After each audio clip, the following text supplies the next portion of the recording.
तो हमने जस्ट खाना खा लिया है और खाना बहुत ही ज़्यादा टेस्टी था। ये रास्ता बहुत अच्छा है, लेकिन तो आप देख सकते हो यहाँ पे थोड़ा बहुत लैंडस्लाइड हुआ है। देवभूमि उत्तराखंड में आपका स्वागत है।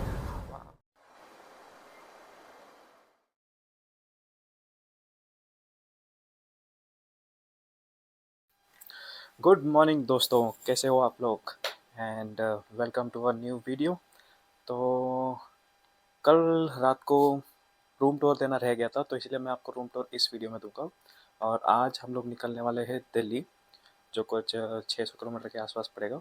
तो लेट्स सी, उससे ज़्यादा अगर कवर करने की ताकत रहती है तो ज़्यादा कर लेंगे, या फिर दिल्ली में ही एक और एक हॉल्ट लेंगे। तो मैं आपको रूम टूर कराता हूँ।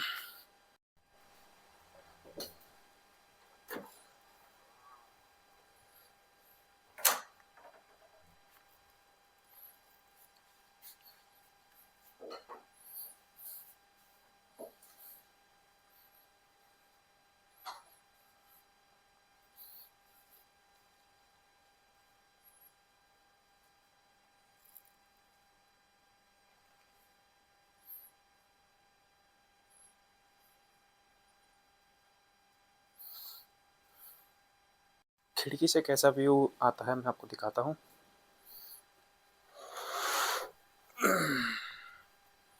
तो ये है हमारे खिड़की से मिलता हुआ व्यू,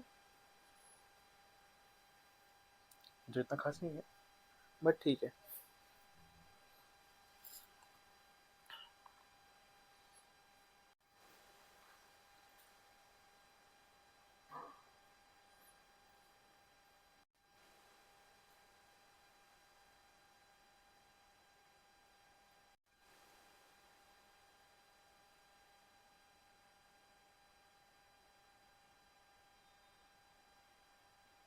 तो मैं आप लोगों को ना अपना होटल दिखाता हूँ जहाँ पे हमने कल स्टे किया था, और होटल काफ़ी अच्छा था।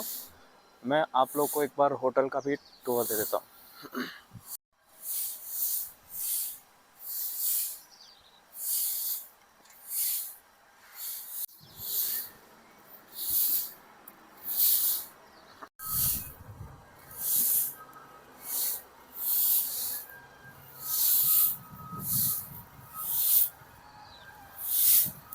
तो होटल का रेस्टोरेंट वहाँ पे है, वाटर पार्क की तरफ, और ये रहा होटल का पार्किंग। हमने अपनी गाड़ी भी वहाँ लगा रखी है।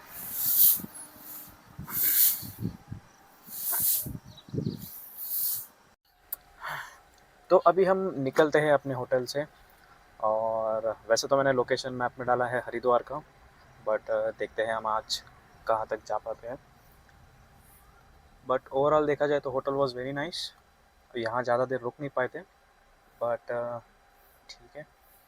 अब एग्जिट कहाँ से करें? यहाँ। तो होटल का बेस्ट थिंग ये था कि होटल हाईवे के साइड में ही लग के था, तो हमें ज़्यादा दूर जाने की ज़रूरत नहीं पड़ेगी हाईवे को टच करने के लिए। सो हम ऑलरेडी लग गए हैं आगरा एक्सप्रेसवे में, और ये है सुबह का व्यू।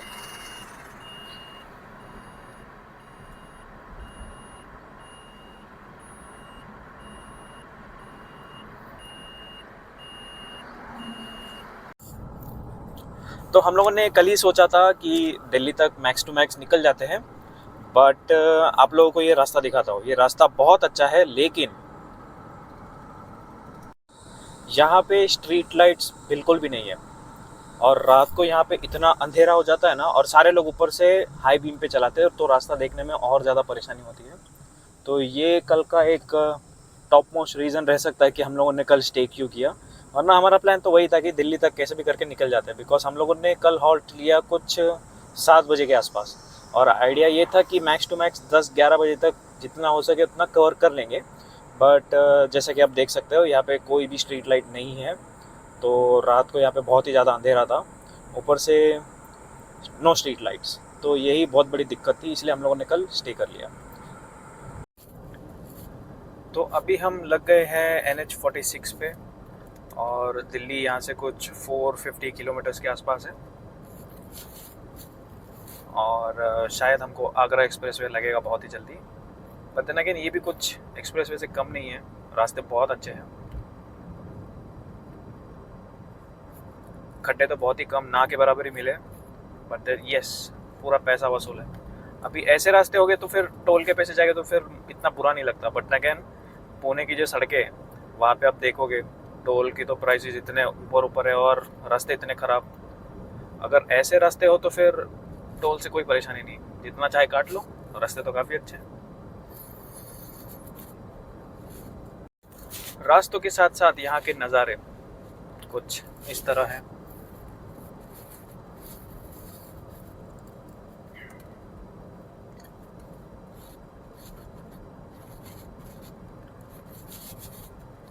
और ऐसे सीनिक रास्ते रहे तो फिर थकान तो बिल्कुल ही पता नहीं चलता, ऐसा लगता है बस चलाते रहो चलाते रहो। बट वैसा नहीं करना है क्योंकि वो थकान फिर एक साथ शूट होता है, फिर टुक टुक टहने आओ। अभी हम ना धौलपुर के आसपास है, तो यहाँ पे हमने एक बंदे को देखा जो हरियाणा से चलते हुए केदारनाथ की तरफ जा रहा है। तो मैंने अभी भी उससे बात की, तो 12 ज्योतिर्लिंग पैदल कर रहा है और उसके उसके कवर पे ऐसा लिखा है ज्योतिर्लिंग 4 धाम पैदल यात्रा। मैं आप लोगों को दिखाता हूँ, तो आप लोग देख सकते हैं ये वो बंदा है जो पैदल यात्रा कर रहा है। तो मैंने जाके ना उससे बात करी, तो वो बंदा अभी जा रहा है केदारनाथ। तो जस्ट इमेजिन इतनी धूप में, और केदारनाथ तो चलो बहुत दूर हो गया, अभी यहाँ से हरिद्वार कुछ 500 किलोमीटर है, उसके बाद वो निकलेगा सोनप्रयाग के लिए और एडिशनल 200 किलोमीटर, फिर उस पर 20 किलोमीटर का ट्रैकिंग, और ये सब वो पैदल करेगा। क्रेजी। तो उससे थोड़ी बात की, बहुत अच्छा लगा उसको, मैंने पानी वगैरह दिया और खाने के लिए कुछ दिया तो उसने मना कर दिया। तो ऐसे ऐसे होते हैं शिव जी के भक्त। चलिए हम भी निकलते हैं गाड़ी में। थोड़ा सा अजीब लग रहा है गाड़ी में निकल रहा है पैदल वाले देखने का, बट कोई बात नहीं। तो कभी आप लोग भी ऐसा ट्रैवल करते होगे और आपको कोई दिखता है ऐसा पैदल मार्ग पे कहीं जा रहा है तीर्थ यात्रा पे, तो उनकी बस थोड़ी सी हेल्प कर देना। मतलब इतना नहीं बोलूँगा कि कोई पैसे दे दो, ये कुछ, इनको कुछ खाने को या फिर पानी ही कम से कम ऑफर कर देना, तो वो लोग भी खुश हो जाते हैं और अपना भी दिन बन जाता है। तो अब आगरा है 29, मथुरा 83, और उससे पहले पड़ता है ये टोल। तो देखते हैं, दिल्ली अभी शायद जल्दी पहुंच जाएंगे और हम लेंगे इस तरफ।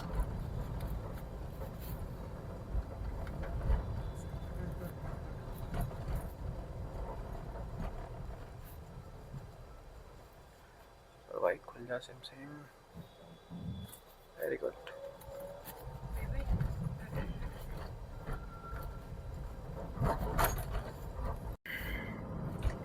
ये जो ढोलकपुर का अभी जो टोल कटा है, तो उन्होंने चार्ज किया कुछ 90 रुपीज़, बट ज़ीरो वर्दी। रास्ता इतना ख़राब है कि मतलब बैंड बज जाएगा, इतना ख़राब हालत है रास्तों का।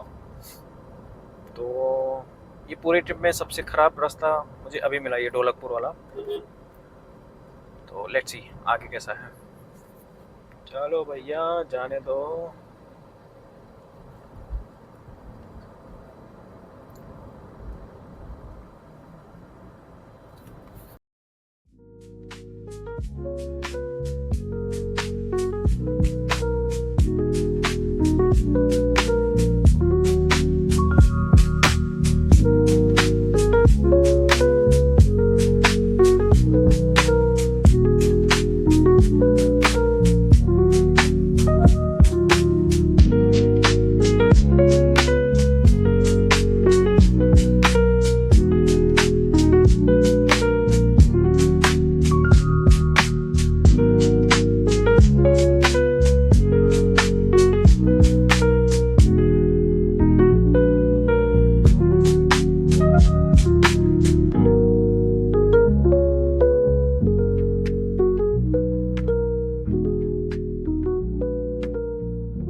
तो खाना आ गया है, हमने मंगाया तंदूरी व्हीट रोटी और मटर पनीर। तो वो कुछ ऐसा दिखता है। आप खाने के बाद पता चलेगा कि कितना टेस्टी है। तो हमने जस्ट खाना खा लिया है और खाना बहुत ही ज़्यादा टेस्टी था और मुझसे कहीं ज़्यादा पसंद एनी को आया, तो एनी बताएगी उसके बारे में। और बाहर गर्मी इतनी ज़्यादा है, मैं सोचा बाहर इस बारे में बात करेंगे, बट धूप बहुत ही ज़्यादा है और लिटरली चटके लग रहे थे। हमने सोचा गाड़ी में आके इस बारे में बताते हैं। तो yes, food was very nice. और आप लोग इस तरफ कभी आते हैं तो डू विजिट द होटल। उसका नाम मैं आपको डिस्क्रिप्शन में डाल दूँगा। हाँ, तो अभी हम निकलते हैं दिल्ली की तरफ। और दिल्ली पड़ा है 170 किलोमीटर। तो अभी 170 किलोमीटर कुछ 3 घंटे के आसपास, ट्रैफिक अगर होगा तो, या फिर 2 घंटे में कवर कर लेंगे। तो यस, चलो दिल्ली। तो गाइस टाइम अभी हुआ है 7:20 और दिल्ली हम लोगों ने क्रॉस कर दिया। तो आइडिया ये था कि हम लोग हरिद्वार तक ट्राई करेंगे, बट उसके आगे जा नहीं पाएंगे, इसलिए हम लोग क्या सोच रहे हैं कि हरिद्वार और सोनप्रयाग एक ही साथ में निकाल लेंगे। तो अभी हम पहुँचे हैं, कहाँ पहुँचे हम लोग? गाज़ियाबाद। Ghaziabad, thank you. तो अभी हम पहुँचे हैं गाज़ियाबाद। तो आज का स्टे गाज़ियाबाद में करेंगे और फिर कल सुबह सुबह 4 या फिर 3 बजे के आसपास सोनप्रयाग के लिए निकलेंगे। तो सबसे डिफ़िकल्ट टास्क होटल ढूंढना। अभी हम लोग गाज़ियाबाद में एक आधा होटल देख के यहीं पे स्टे करेंगे और फिर देखते हैं अभी कैसा होटल मिलता है। And if we are lucky हमको कल जैसा ही एक अच्छा होटल मिल जाएगा। So let's hope for the best. तो फाइनली दोस्तों हमने कर लिया है चेक इन होटल रेड के वेलवेट में। और ये होटल का एंट्रेंस तो काफ़ी शानदार है और होटल कुछ इस प्रकार दिखता है। ये है होटल का नाम और इस तरह उन्होंने इसको डेकोरेट किया है। काफ़ी शानदार एंट्रेंस है इसका।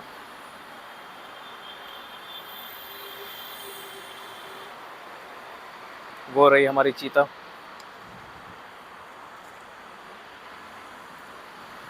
और होटल का रिसेप्शन गेट कुछ इस तरह है। जय माता दी।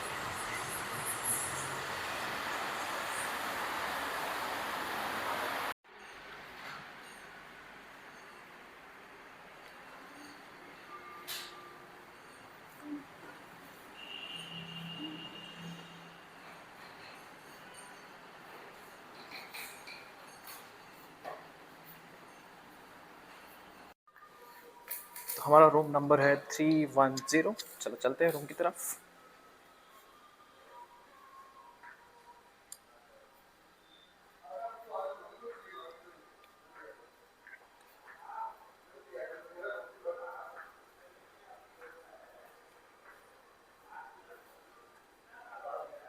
तो ये है हमारा रूम,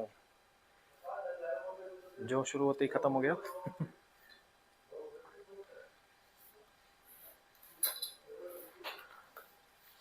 और बाथरूम की लाइटें कहाँ हैं?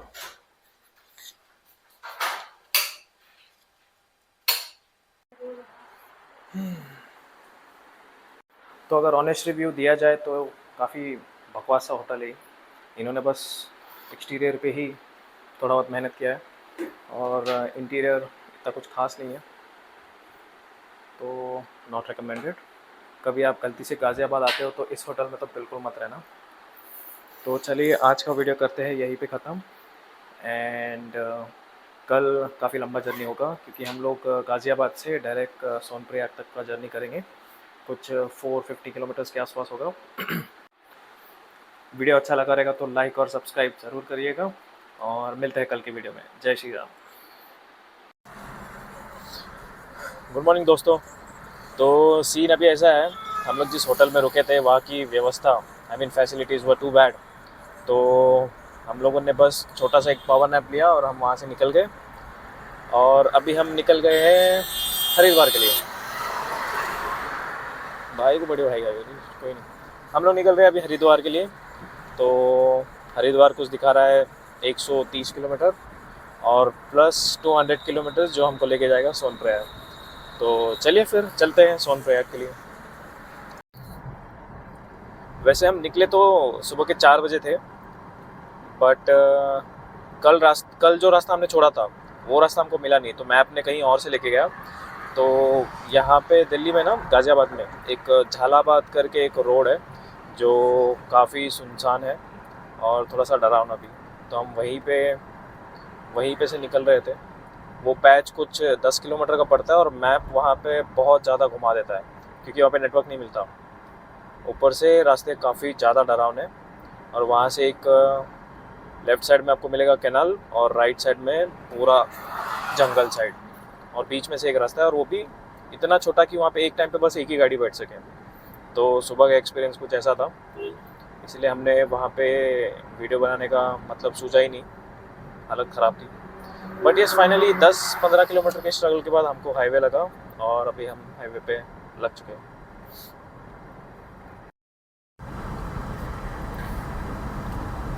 एंड ओवरलोडिंग का नतीजा, पता नहीं लोग इतना लोड क्यों करते हैं, अपने साथ साथ दूसरों की भी ज़िंदगी खतरे में डालते हैं। ऐसी गाड़ियों से ना थोड़ा सा दूर रहना चाहिए। That's what I did. थोड़ा दूर से यू टर्न, पता नहीं चला कब पलटी मार जाए अपने ऊपर ही।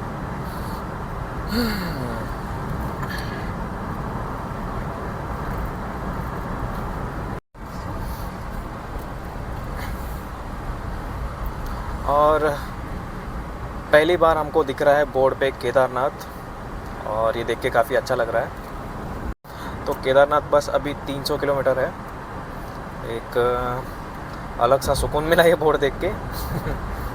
1500 किलोमीटर का जर्नी अभी तक कवर हो चुका है, अभी और 300 बस रह गया। तो देखते हैं, अभी थोड़ी देर में हरिद्वार लग जाएगा, उसके बाद में ऋषिकेश, वहाँ पे छोटा सा एक ब्रेक लेंगे, फिर निकल जाएंगे।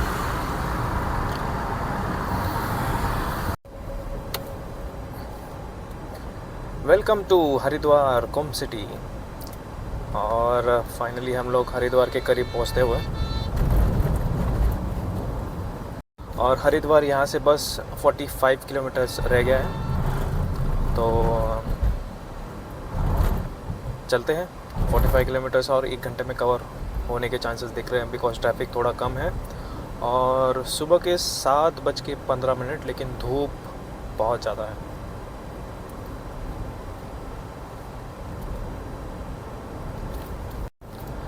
और फाइनली वो एंट्रेंस आ गया है जिसका काफ़ी टाइम से इंतज़ार था।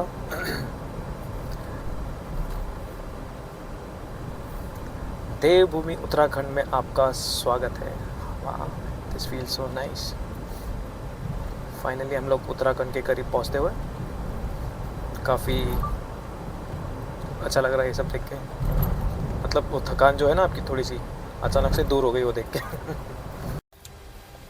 तो हम लोग अभी पहुँचे हैं ऋषिकेश, और यहाँ पे बहुत ज़्यादा ट्रैफिक है। वैसे ऋषिकेश में आके 20 मिनट हो चुका है, बट 20 मिनट से हम लोग ट्रैफिक में ही थे। धीरे धीरे बढ़ रहे हैं भैया।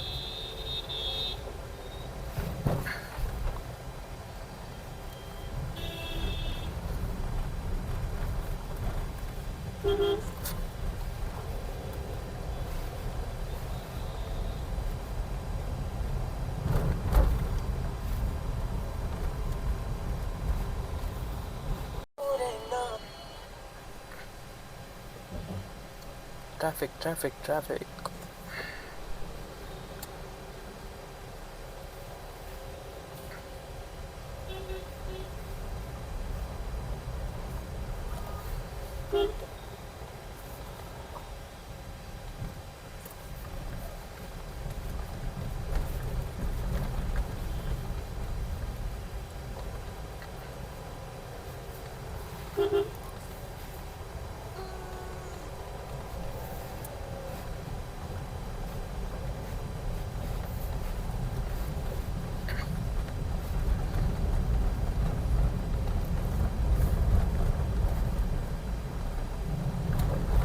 थोड़ा सा भी रोड फ्री हुआ है, बट पता नहीं कब तक फ्री होगा। वैसे इस टाइम पे तो ज़्यादा ट्रैफिक होना नहीं चाहिए, बट यू नेवर नो। कल वीकेंड है तो मोस्टली सारे लोग यहीं पे आए होंगे, तो ट्रैफिक की आशा तो बहुत ज़्यादा है। बद्रीनाथ 291।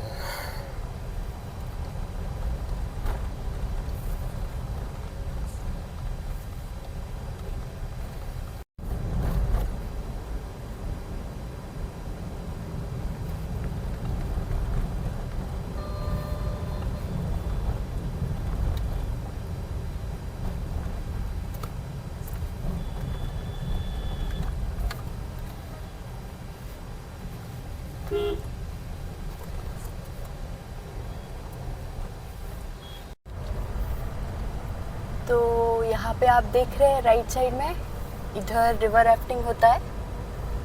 फ़िलहाल पानी तो बहुत कम है, पर बारिश के मौसम में यही होता है। अभी लोगों की भीड़ तो दिख रही है जो रिवर राफ्टिंग के लिए जा रहे हैं, पर पानी नहीं है। पता नहीं क्या करेंगे रिवर राफ्टिंग में, बट जा तो रहे हैं। आपको कुछ कहना है इस बारे में? मेरे को हंसने दो। हंसो हंसो। अभी हम पहुंचे हैं गुल्लर टाउन में। तो यहाँ के जो पहाड़ी है वो दिखने में जितने खूबसूरत है उतने ही खतरनाक भी है, स्पेशली बरसात के मौसम में।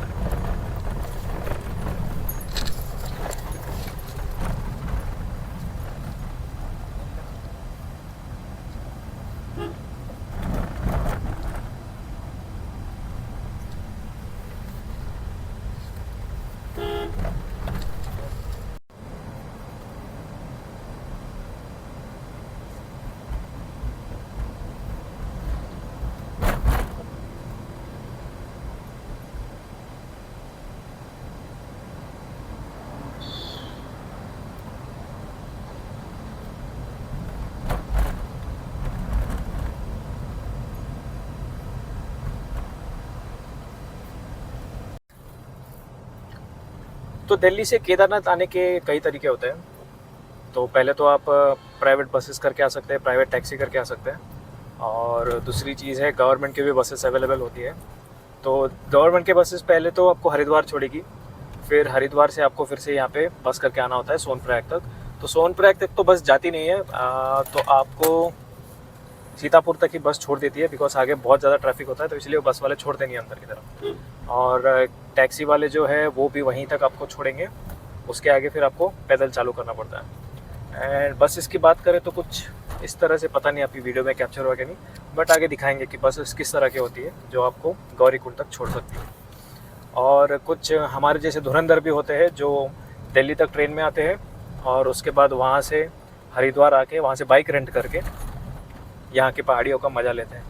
तो इस साल का प्लान भी वही था, बट बारिश के चलते हमको प्लान ड्रॉप करना पड़ा, इसलिए हम लोगों ने सोचा कि कार से ही आते हैं।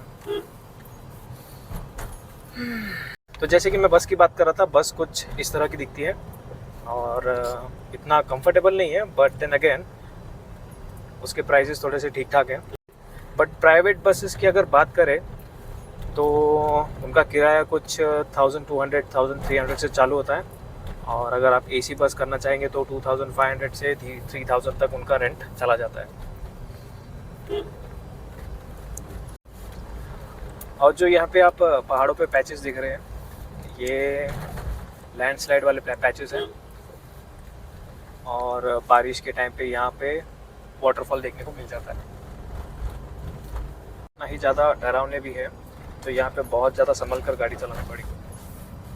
अभी मेरा तो यहाँ पे फर्स्ट टाइम है जहाँ पे मैं सेल्फ ड्राइव करके जा रहा हूँ। 2024 में हम लोग यहाँ पे आए थे, बट उस टाइम पे हमने कैब करी थी, तो वो कैब कुछ इस तरह की दिखती थी। तो इसी कैब में हम 10 लोग थे, तो एक ही कैब हमको लेके आई थी यहाँ तक। तो अभी हम पहुँचे हैं देवप्रयाग, जहाँ पे दो नदियों का संगम होता है, भागीरथी और अलकनंदा। तो चलिए हम जाके देखते हैं इस तरफ से। तो यहाँ से व्यू थोड़ा सा कम दिख रहा है, तो हम लोग क्या करेंगे, नीचे जाते हैं, नीचे जाके आप लोगों को दिखाते हैं। और मोस्टली सारे लोग नीचे ही जाके खड़े हैं। तो ये है नदियों का संगम, एक तरफ है अलकनंदा और दूसरी तरफ है भागीरथी। आप देख सकते हो इस तरफ एकदम शांत है और इस तरफ एकदम रुद्र रूप में बह रही है, और इन दोनों के संगम के बाद ही गंगा बनती है।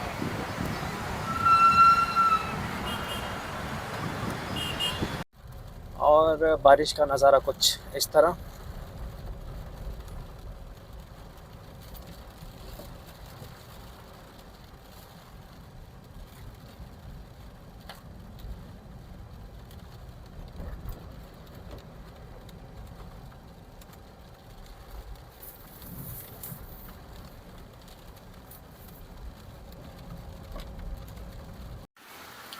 इस वक्त बारिश काफ़ी अच्छे से हो रही है और हम पहुंच गए हैं धारी माता मंदिर के पास में। मैं आप लोगों को दिखाता हूं, और वो है वो मंदिर जिसकी मैं बात कर रहा था, जिसका एंट्रेंस इस तरफ से ऊपर से, और यहाँ जाना होता है।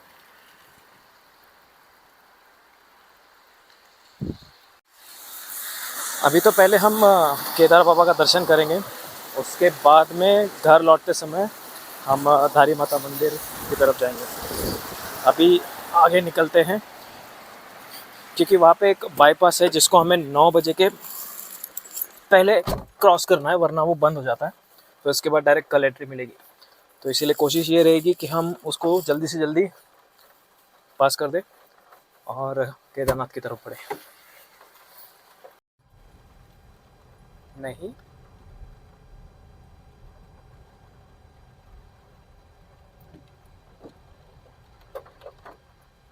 मौसम अचानक से काफ़ी ज़्यादा ठंडा हो गया है। ऊपर से हम लोग भीग गए, तो अब ठंड लग रही है। बट अगर सुबह की बात करें तो इतनी ज़्यादा गर्मी थी, और अभी उसका एग्जैक्ट अपोजिट। तो अभी काफ़ी ज़्यादा ठंड है। यहाँ का टेम्परेचर कुछ 25 के आसपास होगा। पता नहीं, मैंने देखा नहीं, बस अंदाज़ लगा रहा था। और सामने आप देखोगे तो ये है धारी माता मंदिर का एंट्रेंस। थोड़ा आगे से दिखाते हैं।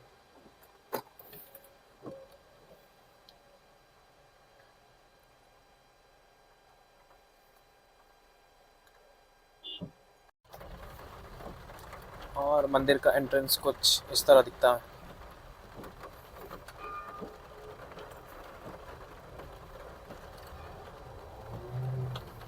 वाह। तो धारी माता के बारे में ऐसा कहा जाता है कि वो दिन में 3 अलग अलग रूप में दर्शन देती है। जैसे कि सुबह के टाइम पे वो छोटी बच्चे जैसे दिखती है, मतलब उनका जो आइडल है वहाँ पे वो छोटे बच्चे जैसा दिखता है। और दोपहर को एक युवा महिला जैसे, मतलब मिडिल एज्ड वुमेन जैसे।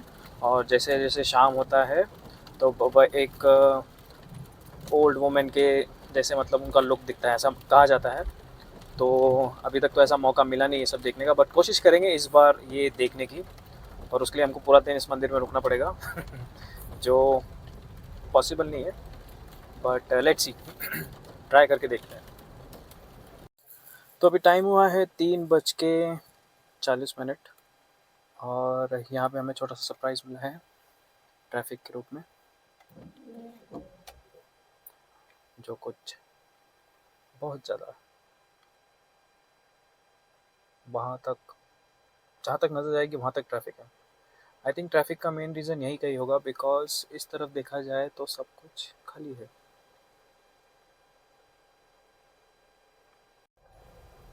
और ये है वो रीज़न जहाँ पे ट्रैफिक का।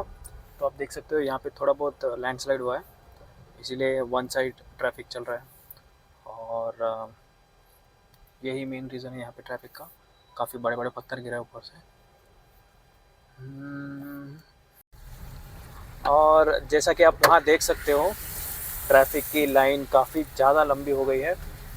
और हम लोग तो इनिशियल फेज़ में थे इसलिए जल्दी से निकल गए, बट अभी काफ़ी ज़्यादा लंबी लाइन लग गई है। तो इस ट्रैफिक को क्लियर होने में घंटे भर तो आराम से लग जाएंगे। बट कोई नहीं, सबका पेशेंस लेवल ज़्यादा होगा इसलिए इस तरफ आए हैं। हमारा भी है, मतलब बोलने के लिए है, बट नहीं भी है। तो मैं जिस बाईपास की बात कर रहा था वो हम वहाँ पे पहुँच रहे हैं, और ये है रुद्रप्रयाग बाईपास। तो आप अगर राइट की तरफ रखेंगे तो वहाँ से आप बद्रीनाथ जाओगे, और नीचे से केदारनाथ की तरफ। तो पंगा यहाँ पे ये है, ये बाईपास 9 बजे बंद हो जाता है, और वो सिर्फ केदारनाथ जाने के लिए बंद हो जाता है। आप बाकी बद्रीनाथ जा सकते हो, लेकिन 9 बजे के बाद केदारनाथ वाला जो ये रोड है ये बंद हो जाता है। तो पुलिस वाले किसी को यहाँ से जाने नहीं देते। तो मोस्टली आपने केदारनाथ के बहुत सारे रील्स देखे होंगे, बट किसी ने भी ऐसा कुछ मेंशन नहीं किया होगा कि ये रास्ता 9 बजे बंद होता है। तो हम लोग जब लास्ट ईयर आए थे यहाँ पे, उस टाइम पे हमको पता चला कि 9 बजे ये रास्ता बंद हो जाता है। ये आप जो देख रहे हैं बाईपास, तो 9 बजे यहाँ पे बैरिकेड लगा के ये लोग चेक पोस्ट बंद कर देते हैं, और सुबह 4 बजे फिर खुलता है। बिकॉज़ आप अगर यहाँ से जाओगे तो स्ट्रीट लाइट्स वगैरह कुछ नहीं है, और रास्ता काफ़ी रिस्की होता है, तो इसीलिए शायद ये सब बंद करते होंगे। मतलब ऑफिशियली मुझे कुछ रीज़न पता नहीं है कि ये बंद क्यों किया जाता है, बट यही मेरा अंदाज़ है। तो चलिए, केदारनाथ अभी सिर्फ 71 किलोमीटर बचा है और एक्सपेक्टेड रीच टाइम 6:30 का बता रहा है, और अभी टाइम हुआ है 4:10। तो एक छोटा सा चाय ब्रेक लेते हैं, उसके बाद में हम निकलते हैं केदारनाथ की तरफ। हम लोगों ने ना चाय ब्रेक के लिए एक होटल देखा यहाँ पे अगस्तुमनी में, और उसका जो पीछे साइड का जो व्यू है, अब मैं इसके बारे में ज़्यादा बात नहीं करूँगा, आपको डायरेक्टली दिखाता हूँ।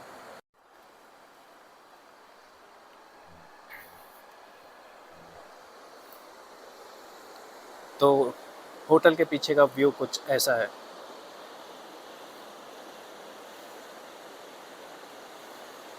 अभी कैमरा में पता नहीं कितना खूबसूरत दिख रहा है, बट आंखों में तो एकदम लाजवाब।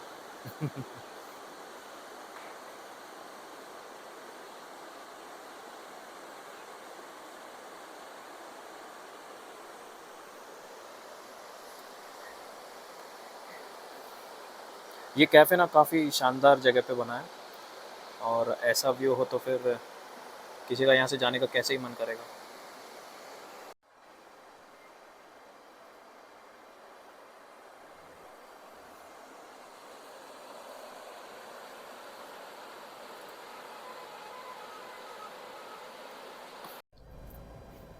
तो गाइस, जिस कैफ़े में हम लोग रुके थे वहाँ का हाई टी, मतलब नाश्ता तो बहुत ही बढ़िया था।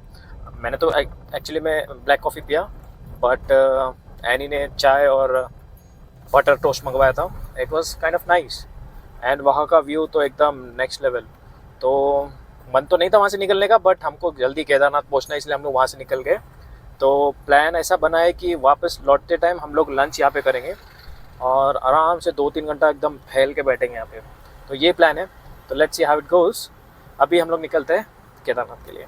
तो कैफ़े से निकलते ही हमको कुछ ऐसा नज़ारा मिलता है, आप ऊपर देख सकते हो, एकदम फॉगी फॉगी क्लाइमेट। बारिश फ़िलहाल बंद हो चुकी है और हल्का सा धूप निकला है, which is a good sign, क्योंकि अंधेरे में गाड़ी चलाने का बिल्कुल इच्छा होता नहीं है, और जगह नहीं है तो थोड़ा बहुत सूरज की रोशनी मिल जाए तो अब ये कुत्ता गाड़ी के नीचे आते आते बच गया।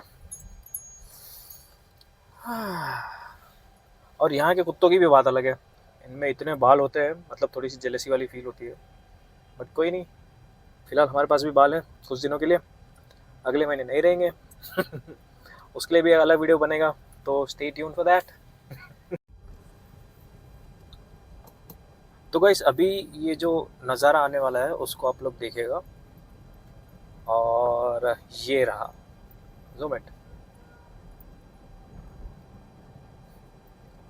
हम जब लास्ट टाइम आए थे ना, ये नज़ारा हमको ऊपर जाने के बाद ही मिला, मतलब ट्रैक जब ख़त्म होने के लिए 2 किलोमीटर बाकी थे, उस टाइम पे ये नज़ारा दिखा था। और आज देखो, केदारनाथ यहाँ से कुछ 40 किलोमीटर है, केदारनाथ भी नहीं, सोनप्रयाग यहाँ से 40 किलोमीटर है, और ये नज़ारा हमको अभी से यहीं से दिख रहा है।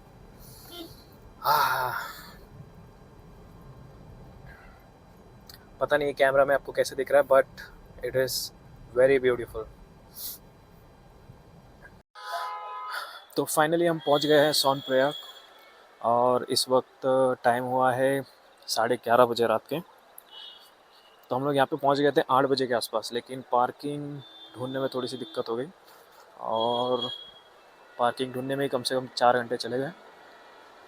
तो मेरी तरफ से तो एक ही सजेशन होगा, अगर आप लोग पार्किंग ढूंढ रहे हो तो आप सीतापुर में ना जाए, आप डायरेक्टली सोनप्रयाग के मेन पार्किंग में है, वहाँ पे काफ़ी जगह है, तो यहाँ पे कोई ना कोई जगह मिल जाएगी। तो चलिए फिर आज का वीडियो करते हैं यहीं पे समाप्त, और मिलते हैं अगले वीडियो में। वीडियो अच्छा लगा तो लाइक और सब्सक्राइब ज़रूर कीजिएगा। मिलते हैं अगले वीडियो में। जय श्री राम।